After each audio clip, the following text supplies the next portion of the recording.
سورہ بنی اسرائیل تعارف کے اعتبار سے اس سورت کی سب سے پہلی آیت ہی یہ بتا رہی ہے کہ اس کا نزول معراج مبارک کے واقعے کے بعد ہوا ہے۔ اگرچہ معراج النبی صلی اللہ علیہ وآلہ وسلم کے واقعے کی ٹھیک تاریخ یقینی طور پر متعین کرنا مشکل ہے، لیکن زیادہ تر روایات کا رجحان اسی طرف ہے کہ یہ عظیم واقعہ حضرت صلی اللہ علیہ وآلہ وسلم کی بعثت کے 10 سال بعد اور ہجرت سے 3 سال پہلے پیش آیا تھا۔ اس وقت تک اسلام کی دعوت کا پیغام نہ صرف عرب کے بت پرستوں تک بلکہ یہودیوں اور عیسائیوں تک بھی پہنچ چکا تھا۔ اس صورت میں معراج کے غیر معمولی واقعے کا حوالہ دے کر حضرت صلی اللہ علیہ وآلہ وسلم کی رسالت کا ناقابل انکار ثبوت فراہم کر دیا گیا۔ اس کے بعد بنی اسرائیل کے واقعے کا ذکر فرمایا گیا ہے کہ کس طرح انہیں 2 مرتبہ اللہ تعالیٰ کی نافرمانی کی پاداش میں ذلت و رسوائی اور دشمن کے ہاتھوں بربادی کا سامنا کرنا پڑا۔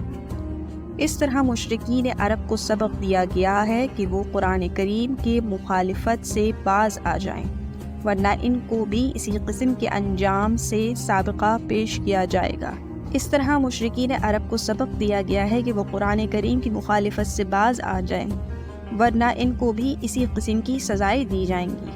کیونکہ اس وقت قرآن کریم ہی وہ واحد کتاب ہے جو اعتدال کے ساتھ سیدھے راستے کی طرف ہدایت کر رہی ہے۔ مسلمانوں کو ان کے دینی، معاشرتی اور اخلاقی طرز عمل کے بارے میں نہایت اہم ہدایات بھی دی گئی ہیں، اور مشرکین کے نامعقول طرز عمل کی مذمت کر کے ان کی اعتراضات کے جوابات کو بھی پیش نظر رکھا گیا ہے،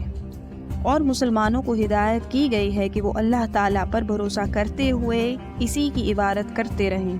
چونکہ سورت کے شروع میں بنی اسرائیل کے ساتھ پیش آنے والے 2 اہم واقعات کا تذکرہ کیا گیا ہے، اس لیے سورت کا نام سورہ بنی اسرائیل ہے، اور اس کا دوسرا نام سورہ اسریٰ بھی ہے۔ اسریٰ سفر معراج کو اور خاص طور پر اس سفر کے اس حصے کو کہا جاتا ہے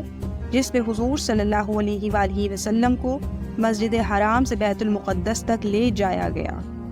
سورت کا آغاز ہی چونکہ اس معجزانہ سفر کے تذکرے سے ہوا ہے، اس لیے اس کو سورہ اسریٰ بھی کہا جاتا ہے۔